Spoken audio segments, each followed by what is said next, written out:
Ndugu wa Tanzania wenzangu, nimerudi tena kwenu baada ya kuongea nanyi tarehe 5 ya mwezi huu wa 11 kutokana na maafa makubwa yaliyolipata taifa letu. Naendelea kutoa pole za dhati sana kwa wale waliopoteza au waliofiwa na ndugu zao, waliojeruhiwa ambao wako hospitalini wanajiuguza majumbani. Na kuna Watanzania wengi wana usongo wa mawazo, wana uchungu, wana hamaki, wana hasira. Poleni sana sana Watanzania, kwani yote yaliyotokea haya hakuna sababu ya aina yoyote yatokee, kwani kinga za kila aina zilikuweko, isipokuwa yalifanyika katika hali ya ubabe na ya kiburi. Poleni sana Watanzania. Kwa kuwa leo ningependa nizungumzie hatua ya pili, nitazungumza nanyi kwa msingi ya kiapo changu ambacho niliapa kuitumikia dunia mahali popote pale katika suala la kuokoa au kulinda uhai wa binadamu, hasa kwenye masuala ya maafa na majanga. Kwa msingi huo nitatumia taarifa nilizonazo na elimu niliyoipata kuweza kushirikisha wenzangu ili kuifanya Tanzania yetu isiendelee kuangamia. Itikio la haya yote ambayo yanatokea sasa, tutakumbuka kwamba tarehe 29 wakati wa uchaguzi mkuu mwezi wa 10 mwaka huu na ile tarehe 30 na 31 yalitokea mauaji. Mpaka sasa hatujajua idadi kamili ya waliopoteza maisha. Damu ilimwagika, na unajua athari ya damu iliyomwagika. Kwa wale ambao wanamwamini Mwenyezi Mungu, huwezi ukasema kwamba ni Mwenyezi Mungu alichukua watu wake. Huwezi ukasema Bwana alitoa na Bwana alitoa, hapana. Hapa hata ukichukua simulizi la Kain na Abel, utaona kwamba Kain alivyomuua ndugu yake Abel, Mwenyezi Mungu alimwambia umelaaniwa kwa damu ya ndugu yako uliomwaga. Ardhi imelaaniwa. Poleni sana Watanzania. Sasa kutokana na haya ambapo yametufikisha hapa, niwe mkweli kabisa, nimewaza mimi binafsi, yamenitonesha sana. Nilikuwa na kovu. Nakumbuka mwaka 1976 tarehe 16 ya mwezi wa 6 yalitokea mauaji ya watoto kule Afrika Kusini, Soweto. Waliuawa watoto takriban 167. Wakati huo nikiwa shule ya msingi darasa la 4. Mwalimu Nyerere aliliimbisha taifa na tukakarishwa nyimbo mbalimbali ili maafa kama yale yasijakatokea tena Afrika na hususan hapa kwetu Tanzania. Mpaka leo ile kovu ninalo. Hili limenitonyesha zaidi kovu ndio kwa nalo la watoto wa Afrika. Na wale watoto 167 waliouawa ililazimisha dunia kutangaza tarehe 16 ya mwezi wa 6 ya kila mwaka ni siku ya mtoto wa Afrika. Sasa watoto hawa mpaka leo takriban miaka 50 iliyopita. Je, watoto waleo tunawalisha nini? Je, watoto wa leo wanabaki na kumbukumbu za namna gani?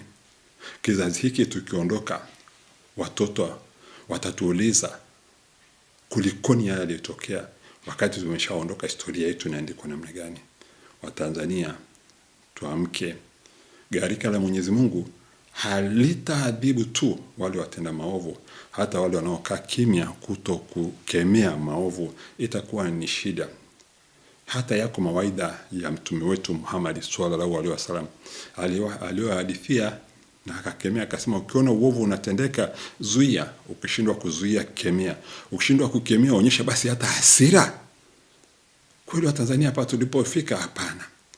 Tujiulize maswali mengi. Hasa maafa haya yametokea.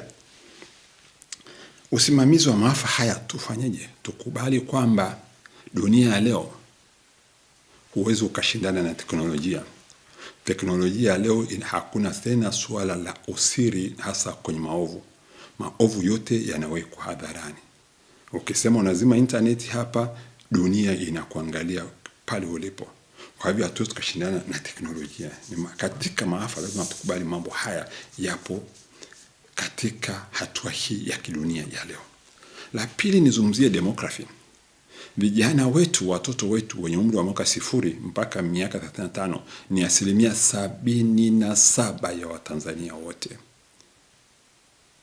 Watoto miaka 0 mpaka miaka 18 ni takriban 43%, na vijana wenye miaka 18 mpaka 35 ni 34%, jumla ya 77% ya Watanzania wote. Tuwasikilize vijana hawa, ndio walio wengi. Vox populi, vox dei. Kauli ya umma ni kauli ya Mungu. Na tujue kwamba dunia yetu imekuwa ni kijiji. Yote yaliyotokea hapa yapo kila mahali duniani, na hatuwezi tukasema vinginevyo. Imeshasambaa Afrika Mashariki, imeshasambaa bara lote la Afrika na dunia nzima. Na tukiendelea kuchelea tunaona iliyotokea kaskazini mwa Afrika pamoja na nchi nyingine za Uarabu huko. The Arab Spring ilivyoitwa miaka 2010 linatokea hapa Tanzania, na litatokea hapa Afrika Mashariki, na litatokea kwetu Afrika. Tusikubali, tujitahidi tusiende huko. Na njia moja iliyo kuu ambayo ni kauli kuu ya uumbaji, tuwasikilize vijana wetu wanasema nini. Taifa hili ni letu sote. Hakuna mtu mwenye hati miliki na taifa letu.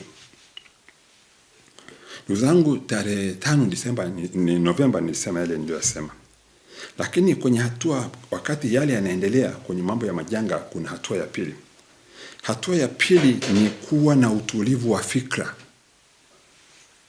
na waliosababisha tatizo hili wakubali kuweka ukweli hadharani badala ya kuficha. Ukweli uwekwe hadharani na uwajibikaji uwepo. Let us accept the reality and deal with it. Vinginevyo naona giza mbele. Hii ni hatua ya pili ya namna bora ya kwenda. Kuna ile ya kwanza nishaisema, na hii ya pili namna ya kuweza kuwa wa kweli na uwajibikaji uwepo. Kwa moyo wa dhati kabisa, kutoka sakafu ya moyo wangu, penye wazee hapaharibiki neno. Ninaomba wazee wa bara letu la Afrika wenye uadilifu wa hali ya juu waweze kutusaidia kuliratibu jambo hili, ili kila kitu kiweze kwenye hatua hii ukweli ukajulikana na uwajibikaji ukawa uwepo. Hatua zile nyingine ziko nyingi tu za kijamii tukaweza kuzifanya. Na kwa mfano, tuna wazee kama mzee Rais mstaafu Thabo Mbeki wa Afrika Kusini, tuna Rais mzee Obasanjo, tuna Joaquim Chissano wa Msumbiji, tuna kaka yetu na rafiki yetu hapa Uhuru Kenyatta, na wengine ambao itawapendeza. Embu taasisi kwa mfano African Union, SADC ikawatuma wazee hawa kwa haraka sana, kwa sababu wanasema lisemalo lipo kama alipo laja. Tulidharau sana yale ya mambo ya uchaguzi tukafikia kule. Kuna haya yanayosemeka kila kona kwamba yapo ya tarehe 9. Sasa tusisubiri. Tatizo letu kubwa, tunakuwa reactive, unasubiri mpaka jambo litokee. Na ukishakuwa reactive ni kwamba umeshaharibu. Let us be proactive, tuzuie. Wahenga wanasema kinga ni bora kuliko tiba. Na hapa niombe kwa hekima zote, ukifuatilia yote yanayozungumzwa na ukifanya utafiti wa kina, naona bado hakuna ule moyo wa kuonyesha kuna uombolezaji wa dhati wa kukiri uovu huu. Yote yanayosema naweza nikahitimisha kwa kusema busara haikubali na hekima inakataa. Asanteni sana na poleni sana.